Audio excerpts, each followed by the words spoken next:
They need you. So open your eyes and see them.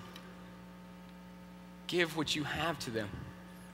Hearing this, you're probably saying something like, hey, Paul, I know what you're saying, but I have a lot of needs of my own. The economy is really tough right now, and even in my own family, we're doing without a lot of the things that we once used to have. I can't argue with that. You're absolutely right. But what I have found is that the very attitude of giving has been the one thing that has brought me more than I could have ever imagined. Let me explain. Several years ago, some friends and I went on a church mission trip to help build some homes in an area devastated by poverty in northern Mexico. It was an area unlike any other place I've ever been to before. Homes are made of scrap materials and look more like tiny boxes than places where people would actually live. Children were playing with dirty clothes, hungry stomachs, and no shoes. I never anticipated the heat nor the difficulty of that day, but there was always this little lady right there beside us who seemed to make everything better. Everything that she could have done that day, she did, and even a little bit more. Towards the end of that day, she told our leader that she wanted to take us to dinner or prepare a meal for us before we left. We had a good-sized group, so our leader hesitated to accept because he didn't want to take any of her food. Now, I don't know what else happened in leading up to this conversation, but I do know that about this time I looked over my shoulder and I see this little tiny lady, as cute as can be, real small. And she stands up as tall as she possibly could, which isn't very tall at all. Our leader's about 6'3", she's maybe 4'10". And I see her point her finger up at our leader's face, and as loud as she possibly could, she says, no, escúchame. Meaning, no, you listen to me. And let me tell you something, friends. If you are an American and you ever go to a foreign country and in a raised voice in their own language, they tell you to listen, I only have one tip of advice. You better listen. This little lady wasn't playing around. I bet she had a mean right hook. So we ate up that day, and it was good stuff. This lady knew how to cook, let me tell you that much, but it's so much bigger than that. She first saw our need, a water, a towel to wipe our face on, a good meal for a hungry stomach, and she acted. She gave what she had for the benefit of others. But here's where the story changes. At the beginning of that day, I saw her walk up when the volunteer groups got there to build that house, and for the majority of the day, I thought she was a volunteer just like we were. But it turned out that she was actually who we were building the house for. We showed up that day to help her, but funny enough, I think she helped us even more. She not only gave of herself, but she opened up our eyes to ways that we can all give to others. Later that night, I asked our leader what the rest of the conversation of theirs entailed.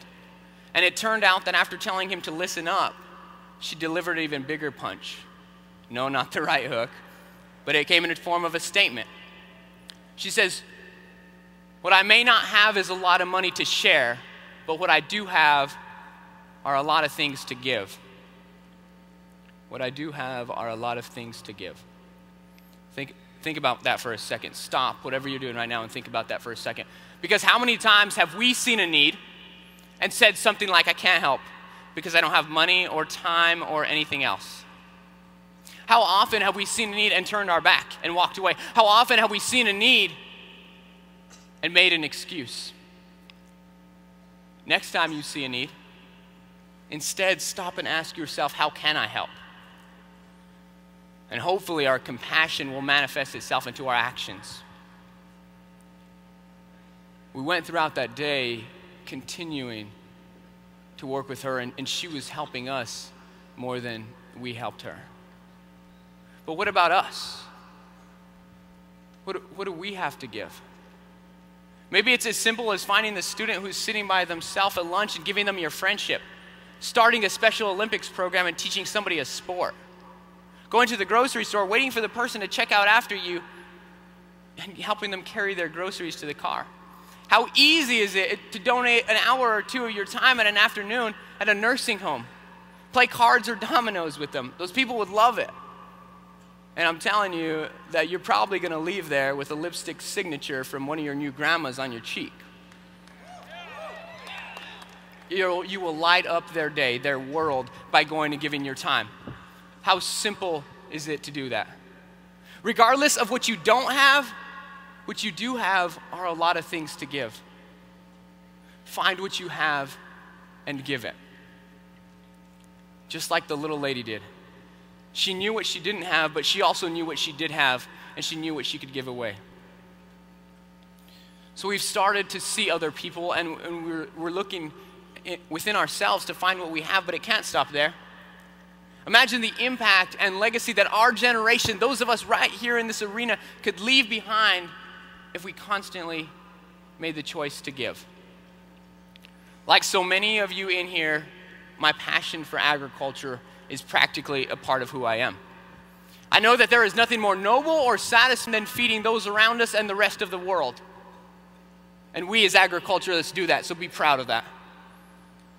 Yet I also know that when millions around the country go hungry every night, the heart of this agriculturalist hurts. Listen to this. For the first time in humanity, more than 1 billion people around the planet suffer from constant hunger. And this isn't just small stomach pains. This is a crippling, disfiguring lack of basic nutrition. More than 6 million children around the world die every year from hunger. Most before they ever reach their 5th birthday. That's 16,000 a day. That's one for every seat in this entire arena gone. Just like that. And this isn't just in far-flung, war-torn land. These faces are all around us in our towns, our cities, our schools. You may not even realize it, but the best, or quite frankly, the only meal that one of your classmates gets all day may be lunch at school. It's the same meal that we often complain about. These are the frightening realities of our world, and if we can't see it, we need to open our eyes, because this stuff is real. We are hungry, we are poor, we are hurting, and we are in need. This is our world, and we need to start acting that way. We need to start being in this world together and start working together. Because that's the day this world will change.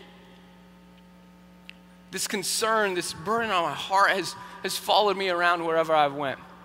It seems like I used to tell everybody about this. And so one day I was faced with a very simple but powerful question. So if you're preaching to everybody else about this, Paul, then what are you giving to help? I thought for a few seconds, and every answer that I came up with, every thing that I was going to say seemed insignificant. Because I had to be honest with myself, I wasn't giving what I had. I wasn't giving all that I could. I was giving just enough to check it off on a list and feel good about myself inside, but I wasn't doing all that I could, making the difference that I could, stepping up and working as hard as I could for the cause. I was doing minimal. I had seen the needs of others. I knew what I had to give, and together with my family, came up with My One Act to do something about the need. The group My One Act will serve as a resource to educate people about the realities of hunger and gather support behind it. Eventually, our hope is to gain resources, financial resources, for those who are most in need. Online petitions and ideas for actions in local communities are ways that we can all help. It's certainly not the only answer to the solution, but it's one that I hope and that I feel can change the lives of many. So what will your one act be? You can see the needs, find what you have to give, and utilize your passions in so many ways. I bet someplace on your school's campus is an old flower bed. Turn it into a vegetable garden, grow food there, then donate it to a local homeless shelter or food bank. And then take it bigger. Set up a volunteer system, serve meals at a soup kitchen, or start a community garden. Think big. What an impact we can make in our own communities. And then let's fight hunger with all our might on the global level. Check out myoneact.com and sign the online petition so we can stand together to end hunger. Think of the impact that we can, and the message that we can send if we all decided to stand behind this. Learn more about the realities. Find other ways that you can help. Contact your congressional representatives directly about the need for food relief. Friends, we can do so much. It starts by seeing others, finding what we have, and making the choice to give. starting today, starting with the very people right here